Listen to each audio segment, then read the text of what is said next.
Salaamullaahi calaykum waraxmatullaahi wabarakaatuh. Ku soo dhawaada saaxiibayaal akhbaaraadkii ugu dambeeyey waxaynu ku horeynayaa kulan gaar ah oo u dhexeeya labada hogaamiye goboleed ee Jubbaland iyo Puntland Saciid Cabdullaahi Deni iyo sidoo kaleeto Axmed Madoobe. Dhanka kaleeto wafdi uu hogaaminayo madaxweynihii hore Soomaaliya Maxamed Cabdullaahi Farmaajo ayaa ka furmay guriga labada hogaamiye goboleed ay degan yihiin ama ay ka degan yihiin magaalada Muqdisho. Kulankan oo looga hadlayo xaaladda dalka ayuu madaxweynihii hore ee Soomaaliya Maxamed Cabdullaahi Farmaajo markaasi kala hadlayba hogaamiyaashan oo dhowrkii maalmood oo ugu dambeeyey ku sugnaa magaalada caasimadda ah ee Muqdisho.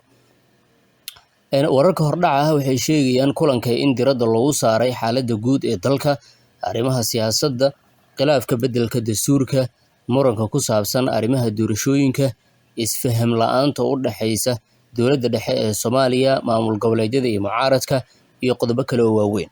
Kulankan ayaa yimid xilli oo cirka isku shareeray xiisadda siyaasadeed ee ka dhalatay hannaanka dib u habeynta dastuurka iyo hannaanka doorashooyinka, kuwaas oo qaar ka mid ah dowlad goboleedyada iyo mucaaradkuba walaac ay ka muujiyeen. Ilo ku dhow dhanka Farmaajo ayaa warbaahinta u xaqiijiyey in ajandaha kulankan sidoo kale uu ku jiro qodobo ku saabsan in dib loo qiimeeyo khilaaf siyaasi ah oo muddo dheer u dhexeeyey Axmed Madoobe iyo Farmaajo.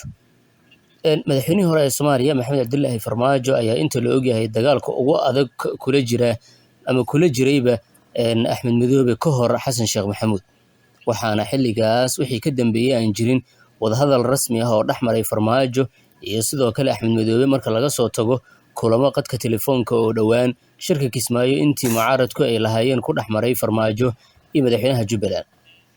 Xilligaas xiriirka dowladda dhexe ee Soomaaliya iyo Jubbaland ayaa galay marxalad ismaandhaaf ku saabsan awood, muran la xiriiray arrimihii doorashooyinka, eedeymo ku saabsanaa dagaalkii soo xulista xildhibaanada labada aqal ee baarlamaanka Soomaaliya. Waxaa muuqata dadaal lagu doonayo in lagu furo bog cusub laguna xalliyo tabashooyinkaas iyo sidoo kale in la abuuro jawi siyaasadeed oo Farmaajo iyo sidoo kaleeto Axmed Madoobe u dhexeeyo. Dadka ka hadla ayaa qabaa kulankan inuu yahay mid saameyntiisa wata marka loo eego wararka hordhaca iyo warbixinada togan ee warbaahintu ay iminka helayso. Farmaajo ayaa ah siyaasi qunyar socod ah marka la eego siyaasiyiinta kale ee mucaaradka, waana mucaaradka keliya ee hadda aan pressureka ama cadaadiska aan ku haynin madaxweynaha Soomaaliya Xasan Sheekh Maxamuud. Sawirada kulamada markaas ugu horeeyay laga helay ayaa muujinaya in Farmaajo dhinacyadiisa ay fadhiyaan dhinacyo markaasi ka soo jeeda goobka Muqdisho, sida gudoomiyihii hore ee gobolka Banaadir Xasan Maxamed Xuseen Finish, waa gudoomiyihii hore gobolka Banaadir aan rahdee Cumar Maxamed Cumar Filish ma aha Mongaab. Xildhibaano mucaarad ah iyo siyaasiyiin kale ayaa ka soo muuqday kulanka Farmaajo iyo sidoo kaleeto madaxweynayaasha Jubbaland iyo Puntland oo haatan ka soconayo hoteelka Airport ee ku yaala xeyndaabka magaalada Muqdisho ee caasimadda, gaar ahaan xeyndaabka Xalana.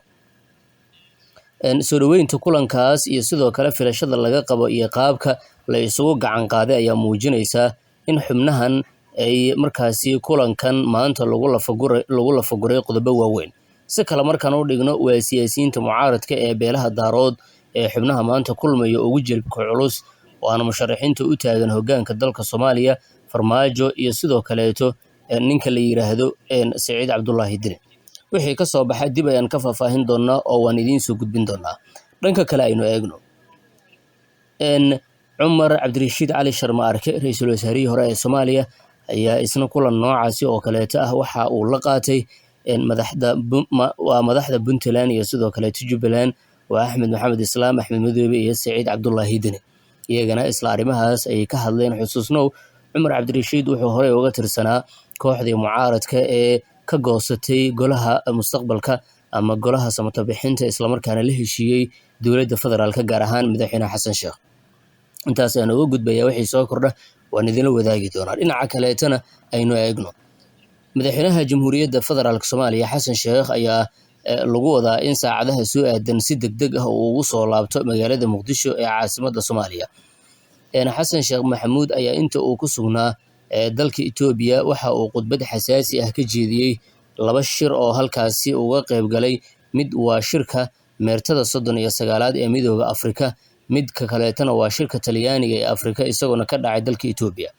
Madaxweyne Xasan ayaa ka qayb galay shir madaxeedka labaad ee Talyaaniga ee Afrika, wuxuuna ka jeediyey khudbad dhinacyo badan taabanaysay taas oo ay martigelisay dowladda Itoobiya.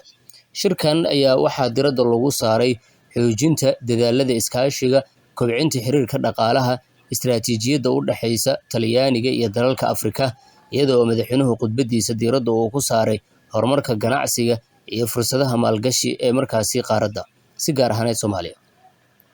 Madaxweyne Xasan ayaa lagu wadaa inuu si degdeg ah ugu soo laabto magaalada Muqdisho ee caasimadda Soomaaliya. Dabcan xaaladda Muqdisho ay tahay qir iyo qir marka loo eego dooda baarlamaanka, dooda golaha mustaqbalka, dooda farmaajo, diidmooyinka dastuurka iyo arrimaha doorashada. Dhinacyo ka tirsan Villa Soomaaliya oo aan la hadalnay daqiiqado ka hor diyaarinta warbixintan ayaa u sheegay warbaahinta in 15 bishan loo badinayo 70% in uu shirkaasi qabsoomo kana furmo Villa Soomaaliya. Weli waxaa taagan dooda ah halkuu shirka ka furmaya. Xalay sidaad la socotaan Xamse Cabdi Barre ayaa u tegey Axmed Madoobe Saciid Cabdullaahi Deni, waa la diiday in sawir laga qaado guud ahaanba ama lala galo hogaamiyaasha iyo sidoo kaleeto ra'iisul wasaaraha xukuumadda. Taasi waxay ku muujinaysaa weli inaysan jirin laabfurnaan iyo kalsooni u dhaxaysa Axmed Deni iyo Saciid Cabdullaahi Deni iyo sidoo kaleeto Prime Ministerka dalka Xamse Cabdi. Xogtu waxay sheegaysaa in weli la isku hayo dooda ku saabsan shirka halkuu ka qabsoomaya.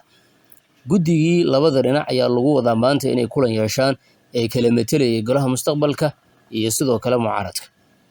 Guddigaasi ma go'aamin doonaan, weli doodaasi way taagan tahay. Waxaase suurtagal ah isbeddelo kala duwan inay dhacaan marka loo eego doodaha miiska saaran iyo sidoo kaleeto qodobada la isku hayo.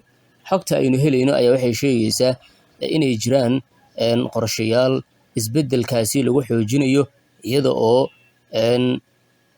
sida muuqataahi madaxweynaha Jamhuuriyadda Soomaaliya uu u muuqanayo nin waqtiga sarifanayo, halka mucaaradkan ay u muuqdaan rag meelo u caddahay oo ereyada laga qorayo qayb ka tahayba in aysan meel u soconin gebi ahaanba. Madaxweynaha Soomaaliya inuu ka cagajiido maxay ka dhigan tahay, ama sidee suurtagal ku tahay in la isqabadsiiyo qodobada markaas isdiidaya ee Muqdisho. Maalmaha soo aadan ayaa la filayaa inuu shirku furmo wadahadalka golaha mustaqbalka iyo madaxtooyada. Wadahadalkan ayaana soo jiitamayay wax badan oo toddobaadyo ah, sida laga dheehan karo ballamaha la kala qabsaday iyo xilliga markaasi lagu soo aadiyeyba.